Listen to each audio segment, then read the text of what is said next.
hello. I see a few of the folks that we normally see. We got a couple friends in the audience. It's Thursday, first Thursday of the month, which means it's time for the littest lunch break ever. I hope you guys enjoyed our playlist on Spotify. Please download that. It's amazing, gets you hyped up for the work day, work week, and just whatever you need. Our playlist is lit, so we'll be sure to get that to you if you didn't get it in our email that went out. So I'm Sequoia, Data Bay Glenn, and welcome to If You Know, You Know, y'all. We have a brand new format.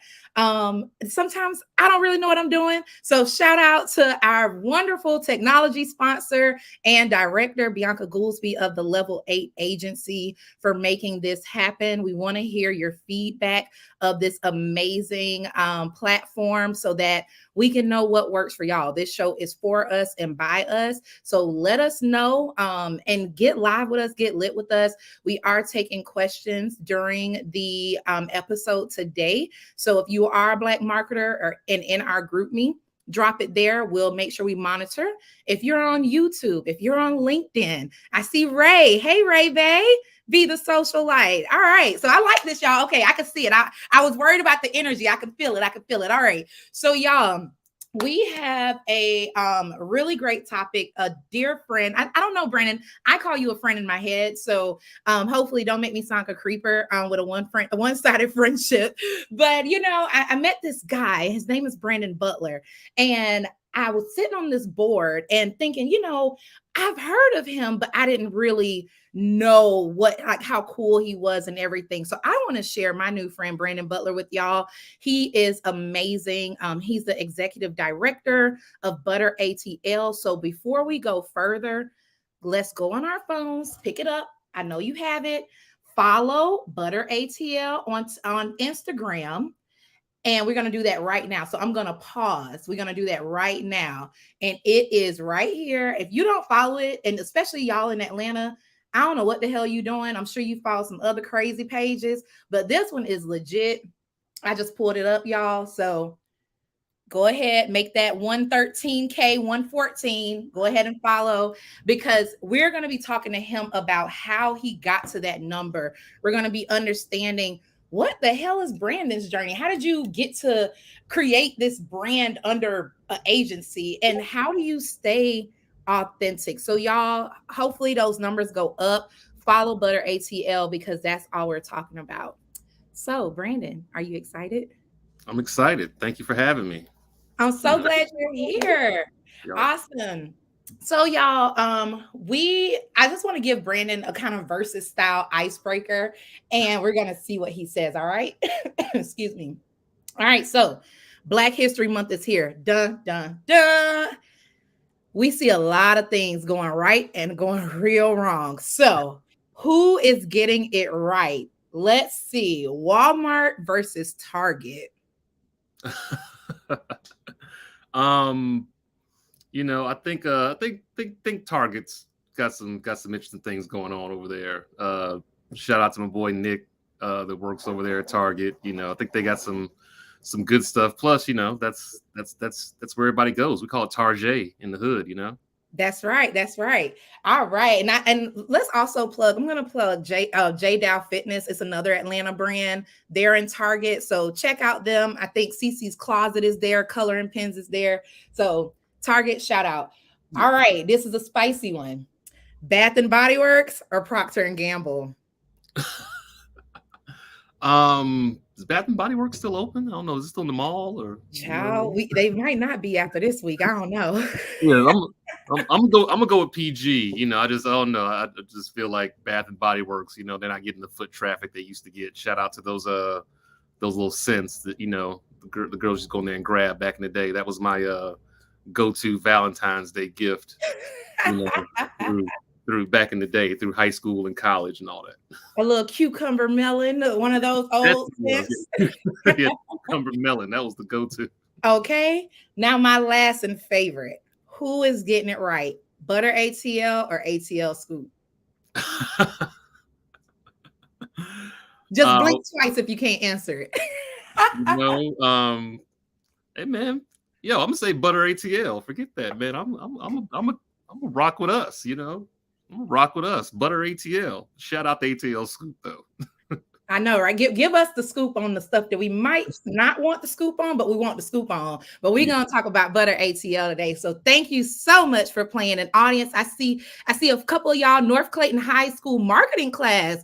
Joy Morgan, that is awesome. I wish I knew I wanted to be a marketer in high school. I might be rich by now. I don't know. I see somebody said rest in peace, Bath and Body Works, but the candles and wallflowers though. So they do have a sale. I guess it's kind of like retributions, like type of thing for like all this stuff, or reparations, excuse me, for all the stuff this week. So it is $3.50 wallflowers. So, you know, maybe that'll help and y'all get some coupons or something. But anyways, seriously, so we're going to talk about a little bit about your career, because I've had a pleasure of working with you through some things that you are passionate about, like the A Pledge here in Atlanta. Of course, your friends over at Dagger, amazing agency that I've had the pleasure of meeting some folks from. But how did you get to this point where the way I explain it is you had this, you know, you're part of this agency. It's a white owned agency, but it has this brand within it that is all things Atlanta. And naturally, Atlanta is Black. It's borderline synonymous with Black. We're here. We're proud about it. So tell me a little bit more about your career journey and how you even got to Dagger to establish this.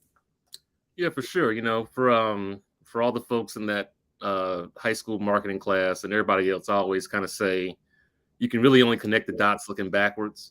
It all kind of makes sense when you kind of look back over the journey. But, you know, in order to kind of get here, the trick is you got to learn how to move with intention and attention, right? So you got to learn how to, you know, move with intention for the future by paying attention to what's in front of you. And that's how you kind of create your own future.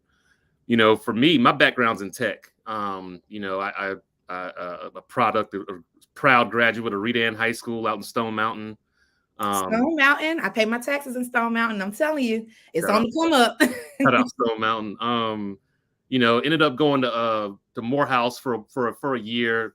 Wasn't really my vibe. You know, growing up in Atlanta, I kind of went to see something a little bit different. So ended up down at Georgia Southern and just loved kind of being in a little college town. And, you know, I think that's a really unique experience. I'm glad I did it. You know, came back to Atlanta, worked in, you know, tech, IT, kind of in the early days. But honestly, I always had I could say I always just kind of had a desire to do more. You know, I always had a desire to kind of do something big. I didn't know what it was going to be, but I always felt like I could make a mark on this city in some way, shape, or form. You know, I used to literally drive. I'd get in my car and drive around every Sunday, and that's how I kind of think. And I remember just like riding through downtown saying to myself, like, I'm gonna go in these buildings one day. You know what I mean? I'm gonna go in these buildings. I'm gonna have meetings in here. Now I've been in just about all of them. It feels like. But yeah, you know, worked in IT, but again, always had a desire to do more. Ended up kind of spinning that into a career in radio.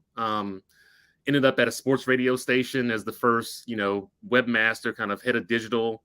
And that was kind of that's how I kind of started getting into marketing, to be totally honest. The way the radio station operated, they kind of operated as if they had their own agency. I kind of had the opportunity to start working on marketing campaigns, just doing like really cool stuff. Honestly, a lot of the stuff that, you know, you kind of see now, even on Butter, are things that I was doing back in, I think it was like 2006, maybe. Just this idea of like, you know, content. I remember at one point we actually went and rented out a house and did like a week-long reality show with like the different personalities there at the radio station. So, you know, took that, leveraged that, did some, you know, entrepreneurial stuff. A lot of people know me from, I had a chain of web design stores called the Website Shop. So literally brick and mortar web design stores. We won like Black Enterprise Awards and raised money. Ended up then, you know, with all that experience and again, tech, then marketing, then websites, you know, ended up at the NBA for a while. So ran digital products for the NBA. And then, you know, the next big jump was to Edelman. So I ended up, Edelman is the largest PR firm in the world. I ended up through kind of a funny story I won't get into right now, but ended up at Edelman and ended up becoming the VP of digital and ran their digital office here in Atlanta for about 6 years. While I was also doing that, I also enrolled at Georgia Tech and got my MBA. I was in the executive MBA program and graduated from there. Did with a lot of MBAs do, which is went into consulting. You know, I had somebody just write me a check that I couldn't really deny. So went into consulting, didn't really love it. Right. Wanted to get back into marketing. Met some folks over at Dagger and made that jump, and that was back in 2017. And originally when I came to Dagger, again, I didn't come to Dagger to start Butter. Like, just to be super clear, like I came to Dagger, I was the head of technology and project management, right? And so Right. Butter originally was a project. It really started out as an idea, but it was really just a project that like one of the folks on my team was running, and it just kind of wasn't really going in the direction a lot of people hoped. And so, I kind of got a little bit more involved. We really kind of turned the POV on Atlanta, and, the rest is kind of history. So, that's how I kind of went from being a typical kind of IT tech guy to, running Atlanta's culture channel and, making dope content every day. I just like in awe of your background. Because first of all, I'm like, you're like freaking Pharrell that's been in this industry forever and you don't age. So let's start there. I'm like, wait, I think I just counted like 20 years of experience and you do not age. So I definitely, it's Black History Month. It's the Black Marketers Coalition. So we have real conversation over here. So I just think it's awesome seeing your background and hearing it, because a lot of us have made the pivot. And myself, I got really into marketing through radio. And I just remember at this point, for me, it was 2015, $35,000. I had this MBA, big brand in my head, big vision in my head. But I'm like, holy shit, I can't make $35,000 for the rest of my life. But I love what you said at the top was intent and with attention to what you want. And I think especially this column, I'm so excited that some of the high schoolers are here, because you have to start somewhere. You may not know, like in Brandon's case, I'm going to run Atlanta's culture channel, but you do know the impact that you want to make and you go approach it. So I love that advice to all of y'all that are thinking about what's next, or what do you want to be when you grow up? No matter if you're 30, 40, 50, or 20, right? You still got to think about what that end goal is. And I think that's something you saw with your trajectory and making that network through those different changes. So with that though, Brandon, now we did talk about pivoting into various groups. So you kind of got your Edelman, which is one of the daddy agencies, I call it. It's this massive corporate agency. I've never worked there, but from the internet, it's that traditional bread and butter. Then you got your own thing over here. You briefly went to HBCU, briefly went to PWI, right? How did you, with all those moves, stay authentically and unapologetically Black? And we know here at the BMC, we know Black is not a monolith. So let's be very clear. But how did you, I guess I'll say it like this. What is authentically Black to you, and how did you maintain it? Did it look the same during your career, or are you kind of in an awakening phase now, 15, 20 years later, where you feel like you can be authentically Black? Yeah, I've been Black my whole life. Sometimes depending on who you ask, maybe a little bit too much, a little bit too much to handle. But I always tell people, if I'm too much, you should probably go find less. I would definitely say there have been, like anybody else, like I think as you start to get into corporate, you really kind of try to find your voice. You got to get your foot in the door, right? So again, I'm gonna try to give a lot of advice, especially to, again, the high school folks and the folks that are coming up, because I really do feel like this is stuff that I wish people would have told me. I'm an only child. I had to figure all this out on my own. I didn't have brothers and sisters to go ahead of me. My parents didn't really do a lot of stuff in corporate, so I had to like literally figure out how to make all this stuff happen. But I think again, in the early days, we're all trying to kind of find our voice, right? Like, as I always say, right, like looks get you in the door, talent gets you hired, but once you get on, it's all about stage presence.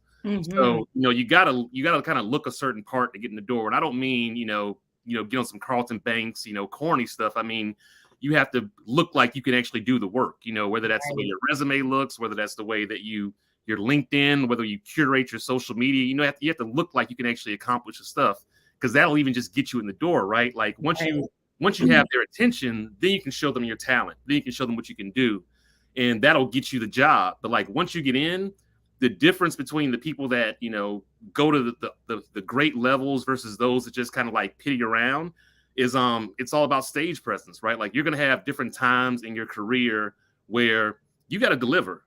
And I mean, you can either step up and deliver and exceed expectations, or you can get an attitude and like do just enough. And for me, I know when it's time to like really turn it on. Now again, I deliver. I always say, I always like to say I get results, but like I know that there are certain scenarios in which you really have to drive results and communicate what you're doing and set goals and knock them out. And so I think that's one of the most important things. I think also, when you're getting into corporate America, like I said, you got to find your voice. I mean, I'd be lying if I said I hadn't had people come to me in the past and say, Brandon, if you just dress a little bit nicer, or if you just, spoke a little differently, like if you didn't say y'all as much, and none of these people were Black. You know what I'm saying? So, of course not. I mean, there was definitely a time in which, and I mean, I ain't gonna lie, I tried it. I was like, okay, I'll try wearing the button ups, but I just didn't like it. Right. And I always would say to myself, if that's what I have to do to get on, I'm just not being authentic to myself. So, the more I became authentic to myself and just said, you know what, this is Brandon. Everybody knows what I'm about. I deliver. I get results. The less people have, really kind of pushed that or gotten worried about it. And again, you get people that sometimes get a little uncomfortable, but I'm telling you, it's more reflection on them and their lack of context as it is, to you, especially as a Black person in corporate America. So, again, and I'll also just say too, in the last few years, it's gotten like cool. You know what I mean? Right. Like, I don't know what happened. I guess in 2020, people discovered people just get shot in the street and people love it on the internet. And then they say, oh, here we are. So, I mean, that's my personal opinion. But, like after everything that happened in 2020, I do think that there's just more room for, people like us to really be our full authentic selves without worrying how that might get interpreted. So I would just, again, I know I've continued to lean into it even more and more since then. And I would really recommend that everybody else just lean into it because it's just so much easier to be yourself like everybody else. Yes. And I think the beauty about you and y'all that are or are about to follow Butter.ATL on Instagram, when to turn certain parts of your Blackness on and off, right? And not meaning off as in you're not Black. Hello, we can't change that, right? But what type of Negro do you want to be in this moment? Example, you interviewed our mayor yesterday. The way you interviewed him is not the way you're talking to me right now. And it doesn't make you any more or less Black. I like to make sure we always talk about that. Is what part of your Blackness can you use in this moment to still be authentic, but to make sure you're speaking to the right audience, just like any marketing campaign. It's still a McDonald's commercial, but the way they talk to Black folks, not going to be the way they talk to maybe parents of children, right? It's different. And I think that's something that is something that I admire about you, is seeing you're going to get Brandon, but here's the different ways you're going to get him and be able to see this culmination of all the experiences and people you've met along the way. And that's how you land a freaking awesome interview with our brand new mayor, Andre Dickens. I thought that was super, super, super dope. Yeah. Shout out to Dre. He's been a great guy. I've known him for a while, and I'm super proud of everything he's accomplished. And I think you have to just, again, you just have to be comfortable with yourself. I think a big thing that people don't do, especially people that are younger in their career, is they don't do a great job of reading the room. And I think, again, that's one of my, I kind of say that's one of my superpowers. And I don't know how I necessarily developed it. I do believe that, honestly, being an only child does have a little bit to do with it, because I've actually done research on this. Like, as an only child, you're socialized socially. So what I mean is, growing up, every time I would leave the house, it was live fire, right? Like, I didn't, like, when I got into an argument with a friend at school, I didn't have brothers and sisters at home to like argue with and then be cool with later on. So if I got into an argument, I'm like, man, we probably going to fall out. And so you kind of learn over time to how to be a little bit more malleable, how to read rooms, how to understand how to show up in certain situations. And I think, again, I've continued to do that, but still being myself. I don't go in and try to speak differently or, right. I just appreciate that folks have, continued to embrace that and allow me to be my authentic self, I love that. And I see we had a chat that and Chastity is the chat queen. Okay. So we get these chats popping. And she said code switching is canceled. And I think we have to make sure we identify what is real code switching and what is just, hey, you got to be that multifaceted person and know when to turn certain parts on and when to turn certain parts off. But we can talk about that forever. So I'm going to get off of that part. So I have a fun question with you. What is the moment, at least I think in my head, in my friends, the moment you realize you are black as fuck, like in the workplace? I have several that I know, but what that you can share, what is one of those moments where you realize, holy shit, I am black as fuck and I got to get up out of here and do something else?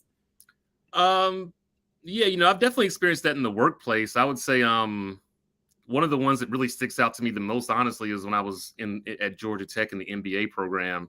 I used to bring Kool-Aid to class. Was Like it good Kool-Aid? It was good, wasn't it it? was red. It was red. Oh yes. Oh yes. I got, again, like I've done it all, right? Like I've had all kinds of jobs. And so, when I was at Tech, one of the things you do, for example, is you eat in the food hall, in the cafeteria, it's an NBA pro, they make food and stuff for you. And so me, I used to be a waiter. I got cool with the entire wait staff who was all pretty much black, right? So I talked to everybody. And it was funny, like at certain points, they would literally start making me Kool-Aid and I would bring a pitcher of Kool-Aid to class. And, some of my classmates weren't really feeling that. They hadn't really seen somebody like me before.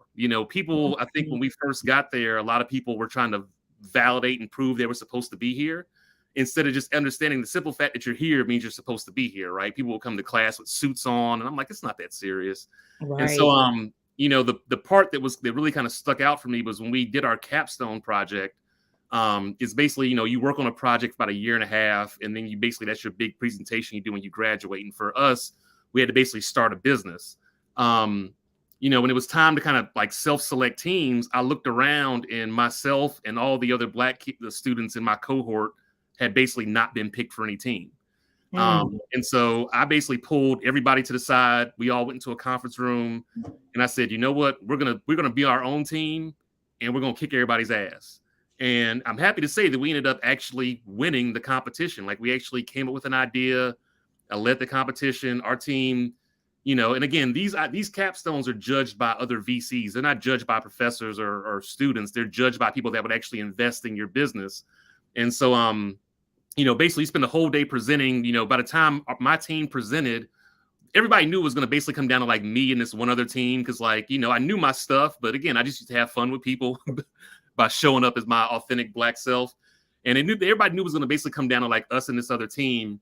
And, when we pitched our idea, we were the only team that the VCs said, you all did such a great job and covered all the boxes that we don't have any questions. Like they didn't shoot any holes in our idea. Their only question was, how did you come up with this idea? You know what I mean?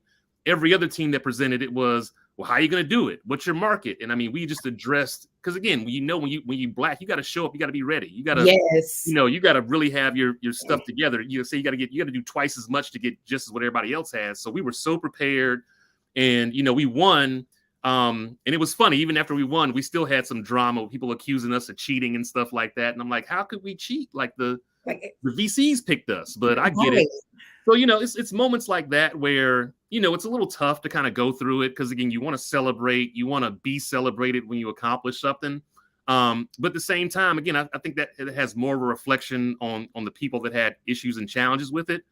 And, ultimately, I always say, success is the best payback. So, I mean, if you look at, everything that we've been doing, everything I've been doing since then, I've also just kind of made it my goal to just, again, show people that, that wasn't a fluke. We didn't win. The team didn't win out of mercy rule. We came in there. We came in there. We were prepared. And I always say, I don't want it to be close, right? Like I'm very competitive. So I don't want to say, you know what, y'all just edged it out. Like if we're going to win, we're going to win. And there's going to be no question that we won. And so, I'm just super proud of everything we accomplished. And again, just bouncing back from that situation and kind of taking it to the top just shows, people will challenge you for reasons you might not understand, but you just got to be yourself and deliver, and the work speaks for itself. And this is why I just love hearing you just talk through things, because I'm like, I have so many nuggets that I'm like, holy crap, like, where do I go with this? I think and when I thought about you, I was like, I know I want to interview Brandon, and I'm like, what is this topic going to be? And this is what we're talking about, building Black better. And I say that because think about this whole American BBB thing that Joe Biden and all them got going on. And for me, I think the issue is it will never be better because you don't have your house in order. And that's what I heard from what you just said is you have to have that foundational knowledge. You do need to know your shit. And then you can go out there, you can pitch and be so tightened up that all people can do is expound on what you've already shared. They can't poke holes at. I mean, they can, but they're not going to poke holes at. They're just going to be able to expound.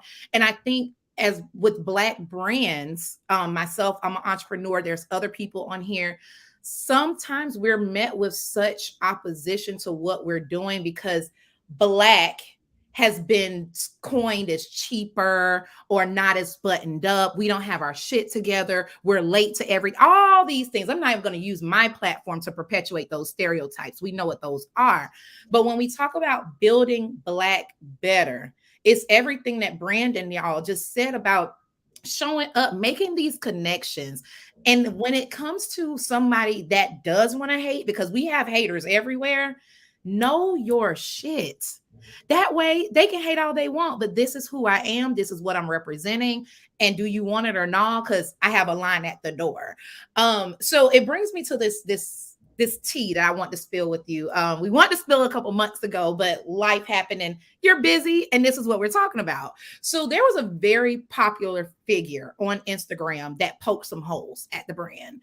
And the person is someone I know this is public. I admire this person. I admire their brands just as much as I do Butter.ATL and anybody else that I am with. But my issue was that in poking the holes, me, Sequoia, personally, I'm a researcher. And I always say, before you open your mouth, before you click that campaign, before you design that ad, do some research, right? If for those of us that are in D9, what they tell you before you go pledge, do your research. Don't ask me shit before you do your research. So I felt like the comment was one of passion versus one of strategy. And I jumped in and I said, hey, well, just to be clear, because me and this person have engaged before, said, just to be clear, these are good people. I think you may be assuming a few things that aren't true about the validity of the Blackness in this brand, the Atlanta-ness of this brand, and who supports it. So if y'all are in the BMC chat, y'all know what I'm talking about, because I was pissed, Brandon. This before me and you started like really seeing like each other at the gathering spot and place. I was pissed. I'm like, y'all, do y'all see this shit? What is going on? But I was upset because I am one of those people. We talk about what kind of Negro you want to be. I'm one of those. I'm gonna pull you to the side. I'm gonna talk to you first, and then if I must, then I'll do what I need to do. So that was my personal approach. So I want to ask you, how did you feel about that situation with, we're used to white folks poking holes at our stuff, right? But how in that moment did you stay poised in front of everybody? I don't think you ever talked about it on social media from what I remember. But how did you stay, I'm a Black man, this is another Black person, I'm not going to go there with you publicly, but I am going to defend the work that my team, largely people of color or people that rock with people of color, has done, and keep going instead of kind of retreating? I just want to hear your thoughts about that, as much as you can talk about it, of course. Yeah, I mean, I'm human. It definitely hurt my feelings. I will admit that, more because, again, the people that know me and that know what I do know that none of the stuff that was being said was true or the intent, right? Like, what you got to realize is everybody's telling themselves a story. We're all tell ourselves a story. And a lot of times people are looking for ways to validate the story they're telling in their head, whether or not it's true, right? The one, I appreciate that I had people like you and other folks that, heard, because I didn't even hear about what was going on, right? Like, people actually reached out to me and kind of told me what happened. And, it's interesting because I've gotten similar accusations. I mean, I've been called everything from an Uncle Tom to a sellout, and it's amazing, right? Like people, for some reason, especially Black folks, tend to think that there's some white person pulling the strings behind me at Butter, and just that couldn't be further from the truth. And I know it's probably hard for people to understand that because they've never seen anything like this before. But that's where I go back to asking you, well, what story are you telling yourself? Are you telling yourself that this is so impossible that the only way this could exist is if, some white-owned company went and found the blackest person they could and said, go trick Black people by making, you know what I mean? Like, Right. come on, man. Like waking up doing that mess. If anything, I mean, I will definitely give Dagger credit because again, when we started really leaning into Atlanta on Butter, like you said, Atlanta is Black, right, at its core. And when I started running it, a lot of the stuff that I did was honestly just a reflection of my Black experience. Right. And again, people would always say, well, is this just Dagger's way to market to Black people? Again, what story are you telling yourself? Right. Like, why are you so, in belief that this is so impossible that the only way this could happen is if, again, I am some kind of sellout that's trying to send Black people down a road where there's lots of other things that are much closer to that you could be going after, right? Right. Like Bath and Body Works. Yeah, or certain aspects of music. I mean, there's like so many other things that are controlled by white people that are marketed to Black people that are detrimental to Black people. Like, but for y'all to sit here and accuse this, like, grow up, right? So, again, for context, a Black person on my team came up with that idea. A Black designer on my team designed the idea.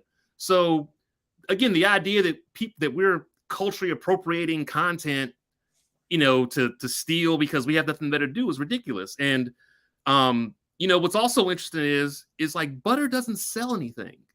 So if you follow Butter, you know that we always remix content. We always, whether it's a cereal box and we do an ATL version of the Wheaties box, like or a whole crystal store. Yeah. I mean, let's talk about that. like we don't sell Wheaties, right? Like we just did a design and went to kind of show homage to Atlanta. And that's literally what happened is we, again, a Black person on my team identified that this was a trend. It was something that was going on. We just made a piece of content to kind of have fun. And I had walked off. And again, this idea that we were stealing IP, again, like you just have let me be careful with my words right here. There are people that were even, again, just like making this leap about how we're taking IP and doing stuff. We didn't sell anything.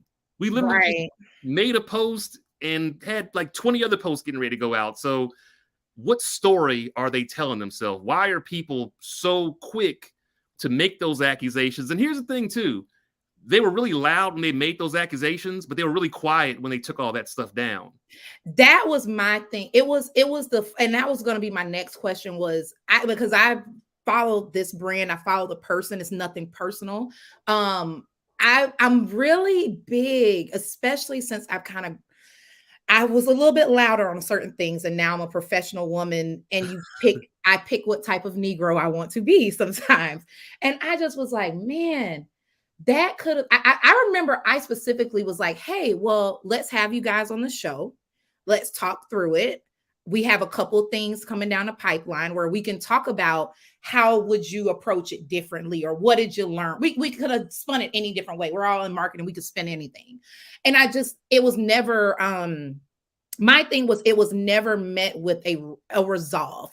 And so for me, sometimes when folks poke holes, especially Black people that poke holes at what other Black folks have put effort and energy, emotional labor, real labor behind, I just be like, I can really channel that energy into something else. And I just will never, ever, ever give you a platform to do it on my stuff, because we're not on the same type of time. So I think it just, and I love this comment about accountability should always be equitably applied. And so I do want folks to know the post did come down. I was like, good for y'all. The post came down.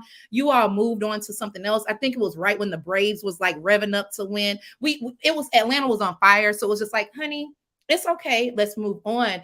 But I think that what we need to remember as Black folks is the power of our Blackness. There are certain looks that we have, there's certain vernacular that we have that we can just pull people to the side and ask them. I think that when we work for these brands and our authenticity is challenged, instead of saying, oh, that's not this, ask, hey, who worked on that campaign? So that pivots me. Shout out your team, Brandon. Who is who makes butter smooth like butter? I would love to make sure your team gets some shout outs and just knowing more about the composition of your team. Who's behind this crazy, cool, fun, funky, hell of a dope brand, Butter.ATL? Yeah, I mean, we have an amazing team of folks. Shout out Mike Jordan, our editor in chief. Again, Black guy. If you know If you Atlanta, know, you know. yeah, if you know Atlanta, if you know journalism, Mike has been a leader in the Atlanta journalism community for years. He's a board member of the Atlanta Press Club. He's a regular. His work regularly appears in the Wall Street Journal and New York Times and stuff like that. I think he writes Atlanta Magazine cover stories. Shout out to Kessler, our project manager, another proud Georgia Southern graduate. Shout out to Barbara. Shout out to Brittany. Shout out to Mike Nice. I mean, we just have a team of just some really amazing people that all just really care about Atlanta and just making cool stuff. And again, just to be super clear, because I people start Facebook groups, like, y'all got to understand, like, again, I didn't come to Dagger to start Butter. And I never even thought that this would be something I would have to deal with. I also didn't think that I would have to deal with figuring out how to create content every time a Black person was killed by police. So I just want people to understand, right? Like, this stuff weighs on me because I've had to do it. I've had to build it. It's been a personal project that's been very close to me. And again, just when I hear things like that, those accusations that there's some ulterior motive, again, I just ask myself, what story are you telling yourself? And I've said this on social media before. I've said it because I don't respond to trolls. I grew up, again, I'm a tech guy, right? Like, I don't argue with nobody on the internet. I'm not gonna sit here and type out no long. So y'all can say whatever you want to say. I'm gonna keep on moving. But again, like, just what story are people telling themselves? And as I've told people before, like, nobody knows the business of butter better than me. Full stop. If you have any questions, any concerns about what's going on, what's behind it, what the motives are, feel free to reach out to me and I will be happy to educate you. But what we're not going to do, again, is sit here and create your own version of reality. And again, especially from Black person to Black person, right? So, yes. That's all it is, man. I love this comment. Brittany said, where's the same energy for these random meme pages with the Fashion Nova ads? I love that, because it does. Listen, y'all know we are the Black Markers Coalition, so we always try to sharpen ourselves up. We gotta keep the same energy. We cannot get distracted either. Keeping the same energy. All right, start looking and putting pressure on them. We got a couple pages like Pull Up for Change. That's keeping that same energy, holding people to be accountable. But also just remember how our own unspoken code of conduct. I think that we, especially us in the South, it's just certain ways we do certain things. And I'm just glad to see, as a fan of both, I was glad to see that just the topic move on and we can channel that into those things you're passionate about. So we're going to go into our last question of Brandon that I had, and then we're going to do the Q&A. I have some that's already in. I got some of y'all in the chat that put it. So I want to know, now that you have this, I call it an empire, what is one of that you can talk about and want to talk about, but what is one of the major challenges that you're having right now, be it where you want to go next, what to do, funding? I know a lot of us that are either entrepreneurs or you're entrepreneurial in someone else's area, we think about that what's next a lot. So what is that challenge that Brandon is having or Butter's having? And if the BMC can solve for it, or if you need anything, let us know what you need. Yeah, I mean, I think, the biggest challenge right now is the same thing that a lot of companies are dealing with, which is just there's a war for talent. We're always looking for, new ideas, perspectives. And the thing is, when people see butter, they just see the fun part of it. They don't necessarily understand what it takes for us to produce the stuff that we do every single day.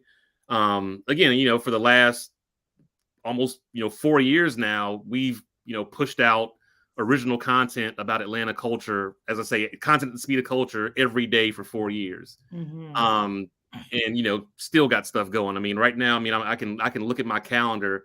We've already got stuff planned through March right now, right? And I think so a big challenge, honestly, is just talent. It's finding people that really get it, that get the POV, that that want to be part of Butter, not because they just think it's cool, but because they see what we do and they think they want to do the same thing. Again, that's just something I've had to deal with, and it's like anybody else, right? Like, you get people, everybody has motives and objectives, and I'm cool with that. But again, like, don't want to be part of Butter just because, again, you think it's cool and it's easy. Like, this is work. Like, it's a job. I mean, it's a fun job. I've had shitty jobs. Right. Man, like, I've had really shitty jobs in my life. And that's why I'm so appreciative of like where we're at right now. So I think, just a big challenge, honestly, is just, constantly finding, people that really kind of get it and can really help us deliver at the way we want to deliver. And kind of just, sorting through, because I get lots of people that reach out.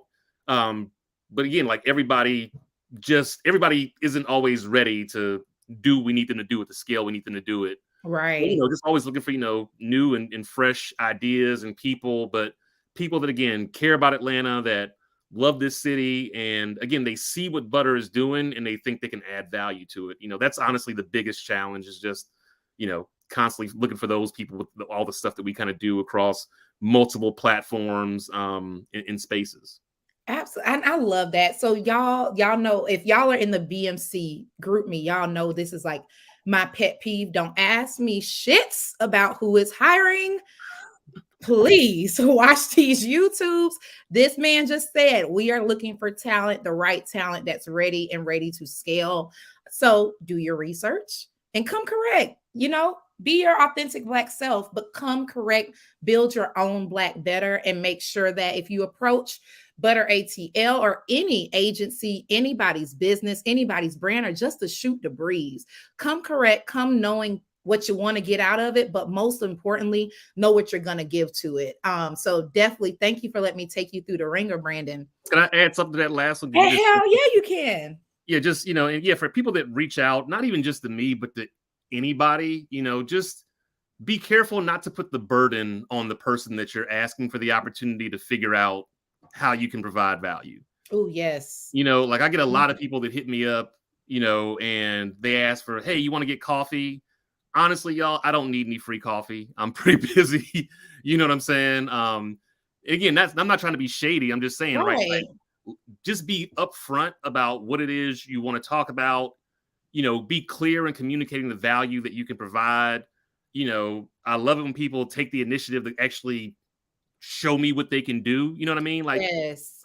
Again, just don't put the burden on the person that you're asking for an opportunity to figure out where your talent is and how you can fit in, because, and I mean, I know we were going to talk about the black t-shirt stuff, but like, that was my next question. So you can go into it. I definitely try to manage decision fatigue, which, as Chloe was saying, I mean, one of the things that I'm very well known for is I basically wear the same thing every day. Probably now for the last 6 or 7 years, I wear a black t-shirt and jeans every day because I have enough decisions to make. Also, shout out to, my Silicon Valley, my tech background, but, it's just kind of become like my personal uniform. But again, the reason why I say that is, like you said, you have, a lot of decisions to make, and it's just tough when you get people that reach out to you. You don't know what they're asking, and you have to do the labor of figuring out what they want and all this. So again, if you're looking for an opportunity, the best advice I can give you all is, well, here's even better advice, right? Like, show that you can do the work before you get an opportunity to do the work. At no point in your career will you ever get a promotion unless you're already doing the work in some capacity. So show that, for example, so if you want to be on Butter, a great way to stick out. I mean, actually, the way that I hired one of our first designers, in full transparency, we were doing some content about the Claremont Lounge, and I literally went on Instagram, looked at the Claremont Lounge hashtag, and was just going through it. And I just saw somebody that had just so happened to make a random piece of content. And I said, that's the person I want on my team. And I literally DM'd her, convinced her I wasn't a stalker. You know, she came to the office and she ended up working for us for about 3 years. She left last year, but she ended up working for us for 3 years as one of our first designers, right? Because she was already doing the work. Stay ready so you don't have to get ready. Yeah, absolutely. Yeah. And it's just so important. And I tell people sometimes the higher you go up as far as the people you're trying to meet with, you get, you got your managers, your directors, you got your VPs, executive directors, C-suite, the shorter their attention span is. And doesn't mean they don't care as much. You're all over the place. You serve on boards, you got your own personal life, you're running this business, you might be an investor here. You might just not want to be bothered some days. I don't know. But you gotta be, when y'all approach people, when we approach people, I always say, make it a sandwich. Introduce yourself, tell them what you want, tell them what they expect, and then close, right? Does this time work for you? Or, hey, here's my calendar. I know you're short on time. If you want to self-schedule, or I'll make it work for you. And sometimes it's not that those people won't make time. Their time may be very limited. They can be on this phone walking to the bathroom in between meetings and just happen to see it. And then you're trying to butter them up for you're trying to butter them up, and you just wasted that precious time where you could have just said, what the fuck do you want? And then I can act on it by the time the next break is. So I think that's definitely sage wisdom from you. I know we have another couple questions before we close. So this is the marketing folks. Joy, we got to make sure we get you in, because we need to talk about this program. So Joy says, one of her students says, what do you need to expand a small business, and or what do you need to start a business? So however you want to quickly address that, if you have an opinion. Yeah, I mean, the thing you need to start a business is a problem that's actually a problem. You need a solution that you can provide, and then you need to be able to communicate to your customers how you can solve that problem. And that, again, pretty much scales across, that's the nature of any business at its core, right? It's like there's some problem, like even Butter. The problem that I identified with Butter was Atlanta does not get to tell its own stories.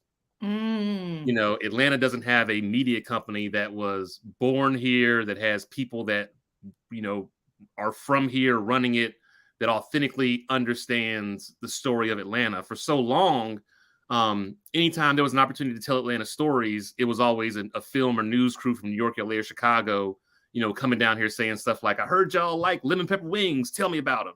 Or I heard, in Atlanta, y'all got Magic City. And it's like, hot Atlanta. Right. Or hot Atlanta. And it's like, well, what if you flip that and you actually had people down here that are skilled, talented, and could tell their own stories, right? So that was the problem kind of at the core that I really wanted to kind of solve with Butter, is help build something that would showcase Atlanta and the people in its ability to, speak for ourselves.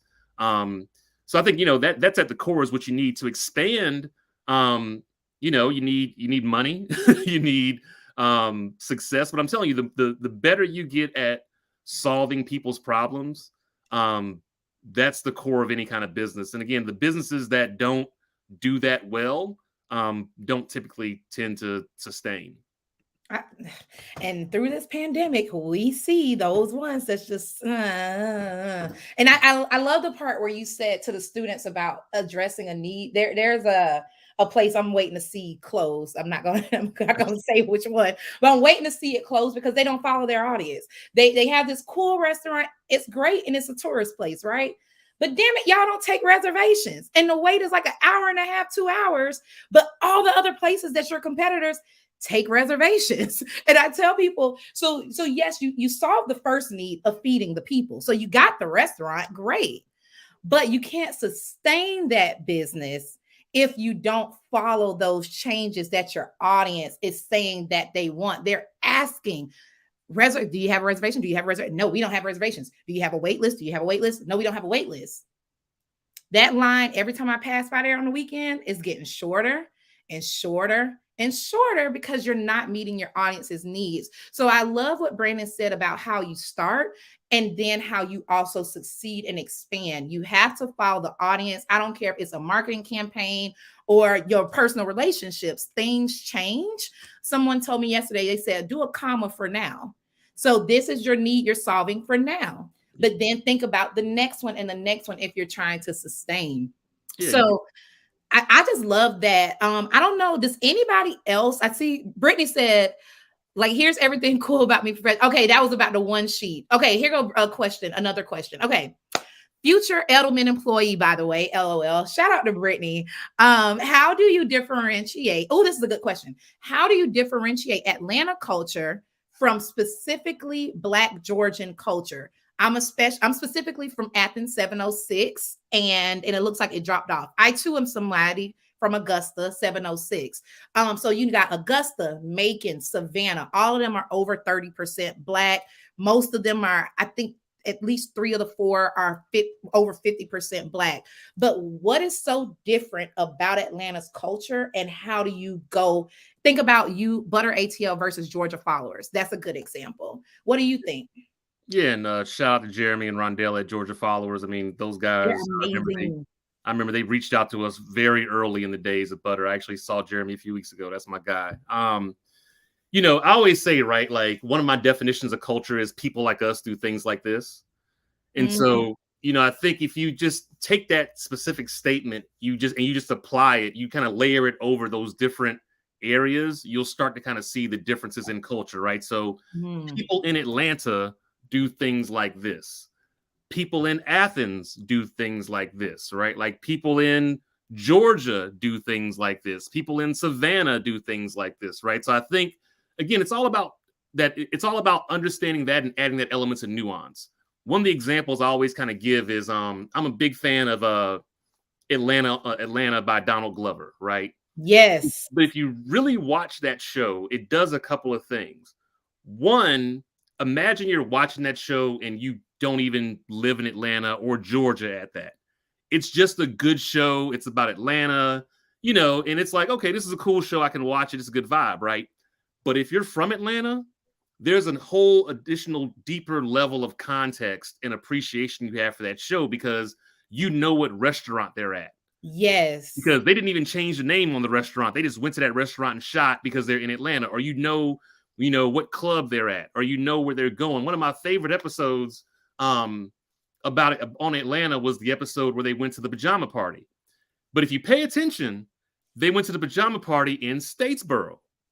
Well, Statesboro is where they never said Georgia Southern, but Georgia Southern was always known to have a big, crazy pajama party every year. Always. So again, it's that level of nuance to where if you're just watching the show, you never even heard of Statesboro before. Like you're not from Atlanta, you didn't go down there, you didn't even hear of it. You don't know that the Statesboro pajama jammy jam. You know what I'm saying? But if you're from Atlanta or you from Statesboro, it's that you have such a deeper level of appreciation for that nuance and that attention to detail. And so I think that's how you kind of start to differentiate the different cultures. There are things, there are ways that we all overlap, but there are things that are specific to Athens culture. I mean, I've never lived in Athens, but I would assume that, UGA game days are probably a big part of Athens culture if you live in that city, even if you don't go to the school or not, right? I used to work and teach in Savannah, you know, historical context, going to the beach, like those elements are parts of Savannah culture. So again, I think there are things that you can kind of pull out to show, some of the nuances, and that's how you kind of tweak it so that it feels really specific for that audience. They're like, yeah, I appreciate the fact that you showed some aspect of living in Athens that only somebody that lives down here would know this is a thing. Players Club. Yep. Shout to Players Club. Georgia Southern. I may or may not have driven from Jacksonville, Florida, up to Statesboro for several parties, but that's a lifestyle that's beyond me. Wink, wink. Uh, so, last question from the audience. Thank you, Arnold. Thanks for coming. Last question from the audience. These students are on fire. Okay, what advice could you give about seeking an investor? The thing about investing is you typically find the best investors when you don't need them. I mean, again, the reality is, so I have people hit me up about this all the time, like, because I've raised money before, I've done stuff. Like, one, very few people are going to fund your idea, period.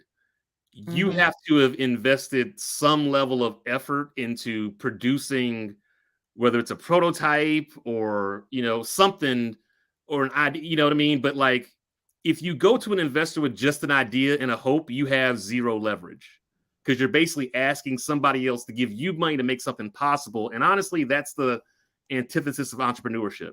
Like, you should have at least figured it out. And if you're telling me the only way you can get this started is if I give you $10 million, then I'm just going to go keep my $10 million and go take your idea. Right. So, the best way to find an investor, honestly, is to be successful. The best way to attract just about whatever you want is to be successful. And not even that, but like, be the best that you can be. I was telling my daughter this, and, because she's 9 and I'm always trying to kind of instill these things in her. But like, you don't want a okay doctor if you're having brain surgery. You want the best doctor. Right. So like, why not be the best? Because there's no competition when you are the best. You know what I'm saying? There's a lot of competition when you're mediocre, but there's very little competition at the top. So, again, I think the best way to find an investor, honestly, is to build something that has value. Communicate that value as much as possible. If you have a way to generate revenue, that's even better. But the more successful you are, I can almost 100% promise you that the investors will find you. I'll give you some free game. A lot of those pitch competitions are a waste of time. Who are you telling? I've won a lot of pitch competitions in my life. I've won a lot. I've won a lot of money. I've also won a lot of pitch competitions where they never paid me. I won one pitch competition a few years ago where I won like $100,000, and then the company that sponsored it went out of business. So that's what I'm saying, right? Like, if the only way you can get some idea off the ground is by getting money, I would definitely ask you to reevaluate that and figure out how can you get some successes under your belt, because those will make it a lot easier to get people to want to work with you. You shouldn't need an investor in order to make something happen.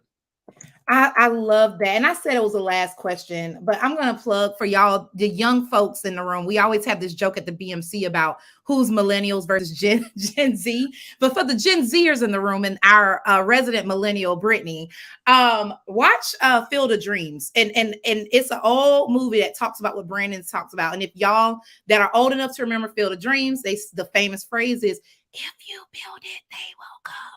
If you build it, they will come. Watch that movie. We might do a watch party about it, actually. It talks about what Brandon is talking about just from back in the day. So watch that. Last question. How do you find balance? Give me one thing that you do to find balance. Well, the dirty secret is there's no such thing as balance. Bingo. That's the dirty, especially, as you're kind of doing your own thing. I always say, like, running a business, being an entrepreneur, or just even trying to be successful a lot of times is like jumping off a cliff, building the plane on the way down. Like, you're going to either figure it out or you're going to crash, you know what I mean? And kind of figure it out. But, I think the best way to find balance is just to figure out what are the things that work for you? What are the things that energize you?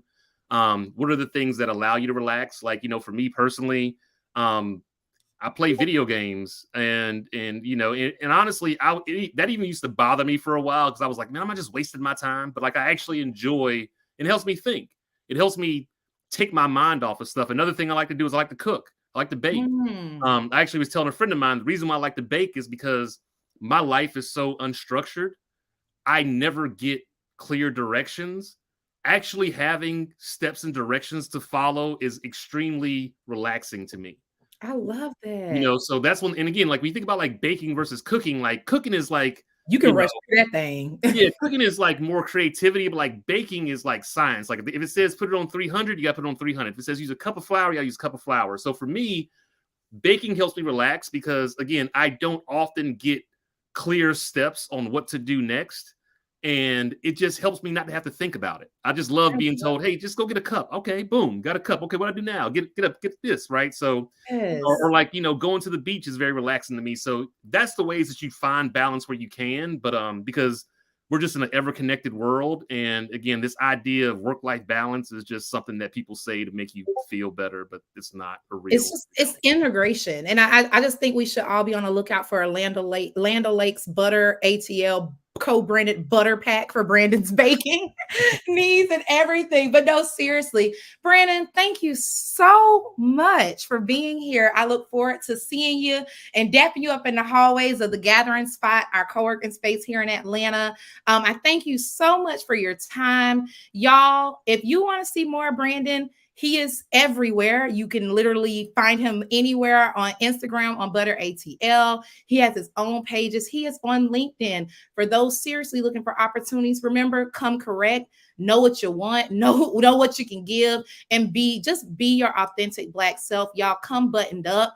And my last piece is when we talk about, hey, we want to make sure that you get what you need. We're talking about our latest conference, which is going to be on May 12th. And y'all, I don't know how to get our screens off of here, so we're going to talk about that later. But you see the save the dates. Save the date, May 12th. Is called Marketing for the Culture, the Black Marketers Coalition, and the African American Marketing Association. We are teaming up in Atlanta at the Gathering Spot, May 12th, all day, baby. And we're going to be bringing a lot of this type of conversation, including a live If You Know, You Know. So maybe you'll see some of these faces from previous If You Know, You Knows, including this one, on the stage. So save the date. Brandon, I hope to see you there. I don't think I even told you that.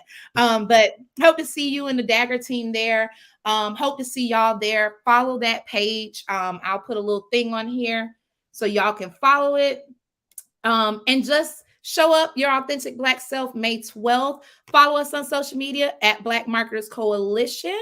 And y'all, that's it. I will see y'all on the first Thursday of March, my birthday weekend, wink, wink, for our next topic, which will be all about women's history and from the she suite to the C-suite, y'all. So thank you so much for coming, Brandon. Thank you, my brother, and see y'all next week or next month, excuse me. Talk to y'all later.